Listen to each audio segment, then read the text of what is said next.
Well, I just wanted to let you know that I'm not forgetting about you. I'm doing a show right now. I'm heading out to one of my cameras. I gotta change the batteries. And I'm taking a walk out there, and it's pretty slippery out here because I'll give you a view, part of my forest right here. There's some work I've been doing here. So, as you can see, I'm carrying my rifle just in case. So I carry a 375. I'll show it to you when I'm putting up the battery, but here's some work that I've done here over the years. It's about 10 years working through here.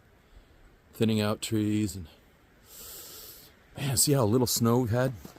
And right now, if you look at the wind, look at those trees right there. You can't really see it here. I'll go out to an area where you can see it, but I was going to cut down a big birch. I'm not doing that today because that's freaking suicide. So let me get over to this camera and then keep on talking. So I was planning on releasing an episode about yeah, was it 2 weeks ago? Oh, there's a bear track. 2 weeks ago, and then a friend of mine died, and so I wanted to do a proper eulogy actually during the next opening, and you'll find out why it's important to talk about this friend, co-worker actually, from back in the day. Some things that most people didn't know, most things, and things I didn't even know until I read the obit. But a nice birch is growing over here. You see that? Yeah, right over here. No, that's not birch. Oh, there it is. There's that birch. So I'm gonna start thinning out these trees more. That'll bring in the moose more, because moose don't like it too. They like it protected, but they don't want it completely protected in here, where it's too dense, too deep, and it's too easy for a brown bear. Or what we've got a pack of wolves working right now. So the next couple of weeks I'm gonna see about doing a little wildlife conservation on those wolves with a new wolf rifle I had made. And and that's a spot for my buddy at hunterrifleworks.com. If you go over to hunterrifleworks.com, and Davey, former Green Jacket, he was a sniper for the British Green Jackets, and he does phenomenal work over at hunterrifleworks.com. Check out the work he does. But anyway, he built me a perfect wolf rifle in 223 5.56. So, man, this is just scary ice right here. I mean, this is just ice. That's not, I mean, it was snow, but it's ice now. So I'm just wearing my whatchamacallits, extra toes. And I thought I could get away with just not having to put cleats on, but just walking on this stuff is kind of hairy. Anyway, I got to see some lynx tracks in through here and rabbit tracks. But there's my camera, one of my cameras. I'm going to set that one up, and I'll show you how to do it. This is a Moultrie. So Moultrie sent me a bunch of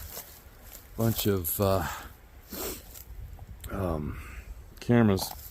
These are security cameras, but they're also game cams. So let me see if I can set this up so you can see what I'm doing.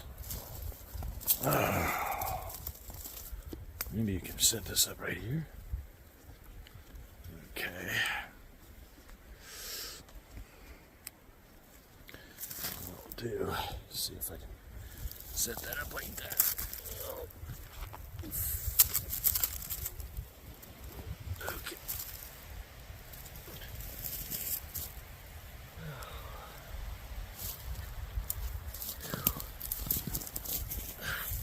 So the Ruger that I'm using right here is a 375, big round, 375 Ruger. It's a good round for big bear.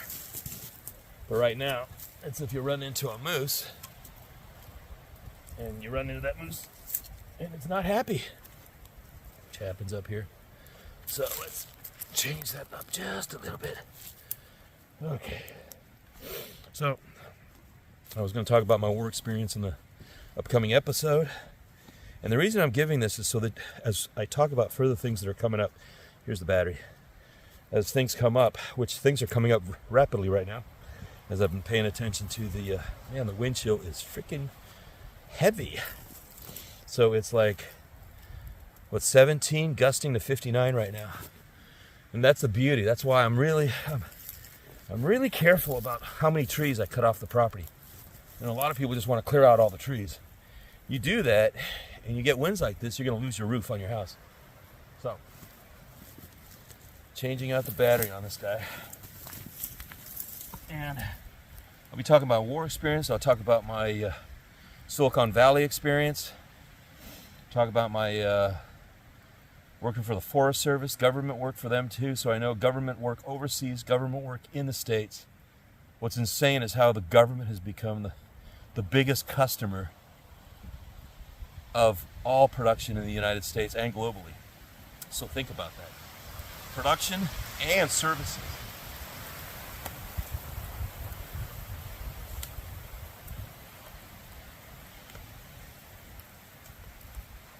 So, changing for the new one.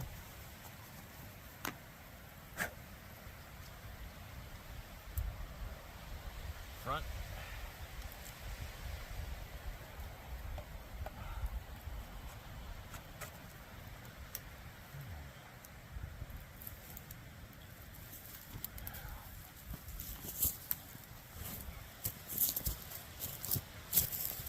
So, what I'm doing right now is letting it charge. Oh man, this wind. So I'm flipping this over. So it's pretty easy. All you do is put in the battery. It's got on connect. It's connecting. I'm going to turn it off right now first just to do set. Then I'm going to turn it back on. Now it's registering. I'm hitting connect. Yeah. It's going off like that. There we go. It says it's connecting, but it's actually connected. Wow, and the batteries are already, wow. So, you gotta make sure that it's set up properly. I'm curious to see what's coming down. See if I get one of these wolves coming on the camera, I'll show it to you. So, that's it. I'll just check it on my, it'll register on my camera, and you gotta make sure that it's up. See, it's a little bit, so I like to put this up, and that sets up the camera so it's straight or a little bit pointing down. So it should be straight up or pointing down. Okay, just like that. Does that look vertical? Yeah, pretty much. Yeah, it's pointing down a little bit. So it'll register. Man, my fingers are already going down. Whew. It is freaking cold. And it's mainly because of the wind chill. So, let's see. Go. There's some waving. A little bit of waving. Yeah. There's a bigger tree. Yeah, the taller trees. You see how they're freaking waving in the wind. And it's that gusting that gets you. That's why they're ripping off wings over there in Palmer. So, put my other glove on.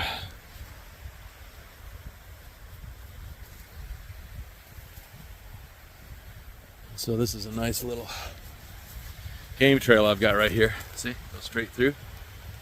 Goes over on a public land over there. Comes back in here. Goes back in here. But I've got to do a bunch of work. I've got to clear a bunch of these little trees that are glowing. I mean, when you're in a place for about 10 years and you don't take care of it, you don't really think about it until one day you're like, oh, where's all the game that used to come on here? We used to have moose here all the time. We could be guaranteed of getting like a moose every 4 years, which is about how long it takes for us to get through a moose. And, you know, when you have you got deer, you got bear, you got pigs, we've had the hogs, right? We've got chickens, we've got turkeys, we've got geese. I mean, that's the reason I moved back here. I moved back here because I knew in 2008 what was coming. And people thought I was freaking, no, it's always going to be like this. We're always going to have, like, you know, cheap food and everything's going to be good and gas is going to be cheap. And I said, no, it's not. No, it's not. And when you study Bretton Woods and you realize that Bretton Woods was not for the United States. Bretton Woods was for the city of London. And I'm going to go through that stuff about the city of London so you really understand what's happening. And I'm curious to see what's happening with Trump. But the reason I'm doing this stuff of telling you about my childhood being raised overseas, you know, being the son of an expatriate businessman, understanding the business of America overseas in the 60s and the 70s and how different it is to what it is now. There was a patriotic aspect. There is no longer there in the way we do business overseas. And when we're represented, and we're not even represented in these foreign countries anymore. It is totally a hollow shell of a brand name. And that brand name is owned by foreign investors. And they're the ones who are our debtors, our creditors. They're the creditors that are calling in their debt. And that is what's going to hit this country in a manner that is unknown in this country. And would I say in history, in the American history, in the United States history? Yeah, I think so. I think this will be freaking just amazing. And not in a good way. And the key, though, is how you prepare. It'd be wonderful if you have land. And, you know, if you don't own land, you know somebody who has land that you...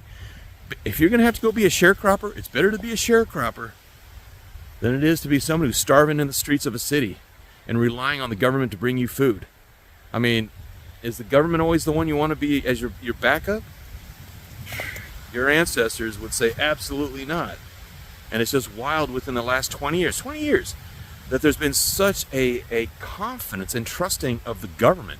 And by people who are consider them liberals and leftists. And they were just so happy to go get the mosquito bite. Yeah, that thing.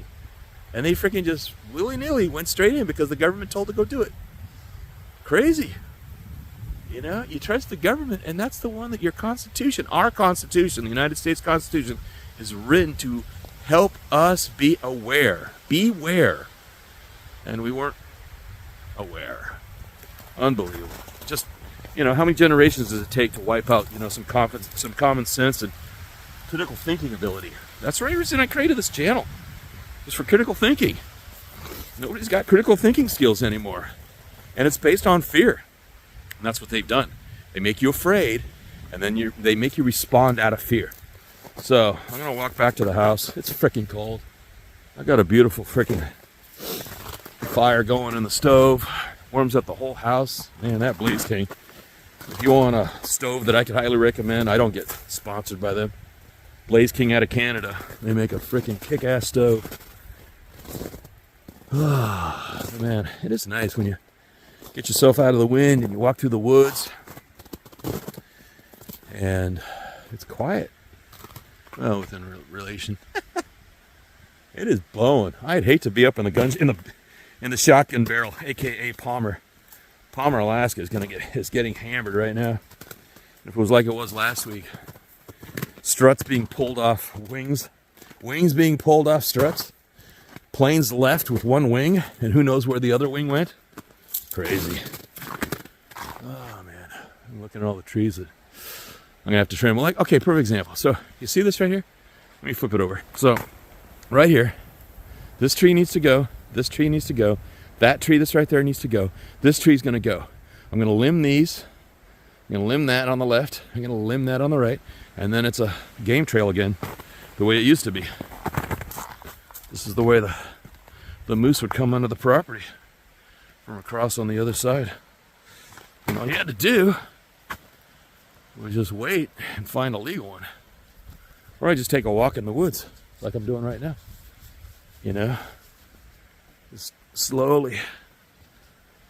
Spot and stock. Oh, man. And this is when the cold just gets my fingers. My fingers just get totally burned up by how cold it is. Let's see, here's another tree I gotta take off. I'll probably limb this one into lumber right here. See, it's got a bend in it right here.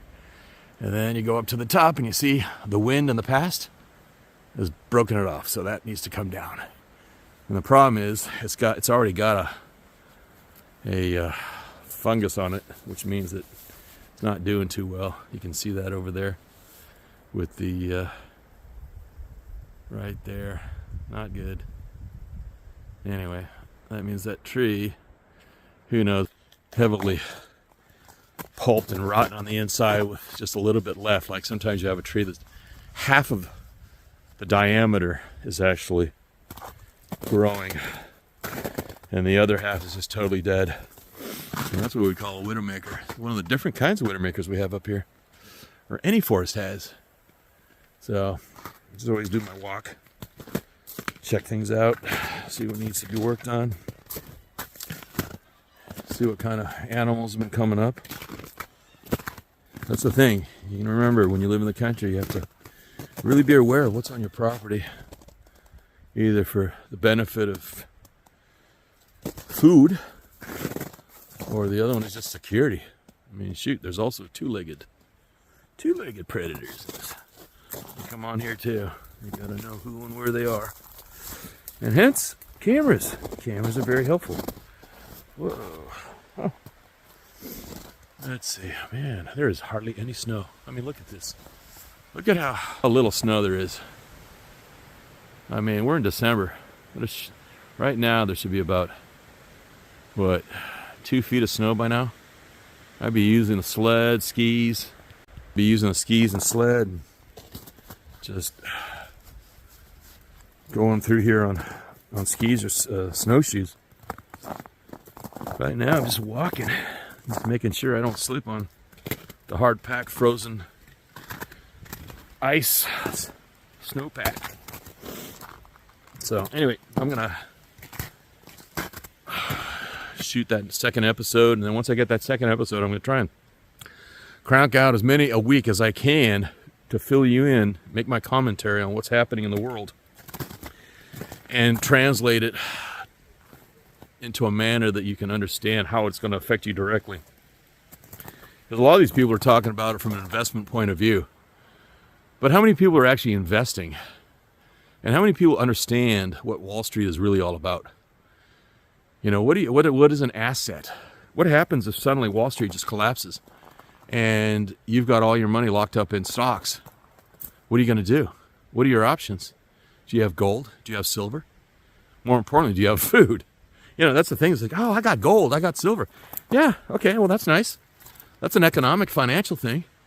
But I'll tell you one, if somebody's starving, remember, if someone is starving and they've got tons of gold, how much of that gold do you think they'd be willing to give someone just to get food? Think about that. So in that moment, who is the richer person? Who's the wealthier person? Is it the guy with all the money? Is it the guy with all the stock options? Is it the guy with the gold and silver? Or is it the guy who's got a bunch of freaking pork and chicken and turkey and goose and venison and moose and caribou, right? And bear meat and veggies frozen or mushrooms dried from the mushroom hunting season. Who's the wealthier person at that point? Who's going to suddenly say, I'll give you whatever you want in my gold, just give me a freaking turkey for the winter, for Christmas? Where's the trade? Think about it in those terms, and then you'll be on the right path. Then you're thinking critically. That's the understanding of what real wealth is. What is real wealth? That's what I'm asking you. What is real wealth? So on that note, I hope this finds you well. God bless. I'm going to get back inside, throw another log on the fire, cozy up with a cup of tea, and wish you a good evening. And see you next week.